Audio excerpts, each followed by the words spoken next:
तो आइए समझते हैं कि प्रोग्रेशन मॉड्यूल क्या होता है। प्रोग्रेशन मॉड्यूल से तात्पर्य बच्चे की शैक्षिक प्रगति से है। प्रोग्रेशन मॉड्यूल में 3 ऑप्शंस होते हैं। जैसे ही हम गो पर क्लिक करते हैं तो हमें क्लास और सेक्शन सिलेक्ट करना होता है, तो उस क्लास के सारे बच्चों का डेटा दिखाई देने लगता है, जहां बच्चे का पेन अर्थात परमानेंट एजुकेशन नंबर, उसका नाम, जन्म तिथि, पिता का नाम, माँ का नाम, प्रोग्रेशन स्टेटस, मार्क्स का परसेंटेज, बच्चा कितने दिन स्कूल में उपस्थित रहा और बच्चा प्रमोट होने के बाद उसी विद्यालय में पढ़ रहा है या किसी और विद्यालय में नामांकित हो गया है, और बच्चा अगली कौन सी कक्षा में प्रमोट हुआ है। बच्चे से जुड़ी ये सभी तमाम जानकारियाँ हम यहाँ पर देख सकते हैं। हर बच्चे के सामने अपडेट और करेक्शन 2 ऑप्शंस होते हैं। अपडेट का मतलब है कि जो भी सूचनाएं प्रदर्शित हो रही हैं वही फीड है। यदि किसी छात्र के त्रुटिपूर्ण डेटा में संशोधन करना हो तो करेक्शन बटन पर क्लिक करेंगे तो यह पेज खुलेगा, जहां पर हम बच्चे के डेटा में बदलाव कर सकते हैं। प्रोग्रेशन स्टेटस में 5 ऑप्शंस होते हैं। प्रमोटेड यानी बच्चा उत्तीर्ण होकर अगली कक्षा में चला गया है।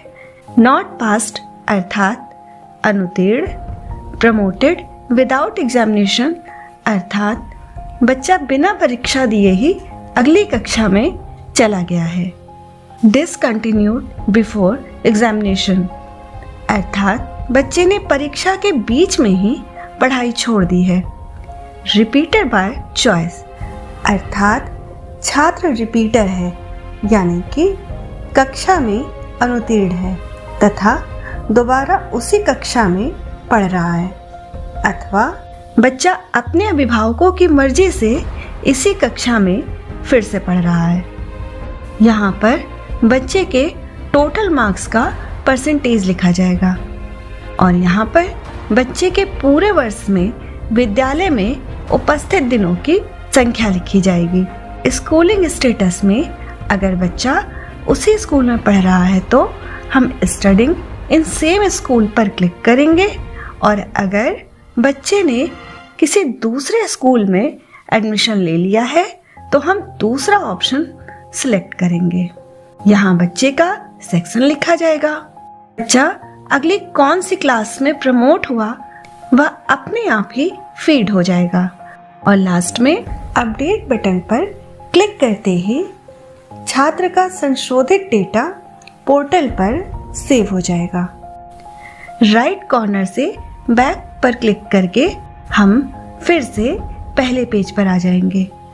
इसी तरह हम क्लास वाइज सारे बच्चों का डेटा फीड कर लेंगे और फिर से बैक के ऑप्शन को क्लिक करके प्रोग्रेशन मॉड्यूल पर आ जाएंगे, और लास्ट में फाइनलाइज प्रोग्रेशन पर क्लिक करेंगे तो आपके द्वारा फीड की गई सभी सूचनाएं यूडाइस पर सबमिट हो जाएंगी और आपको इस तरह का कंफर्मेशन पेज दिखाई देगा।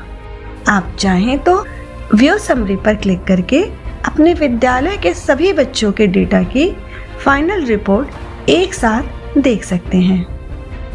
धन्यवाद।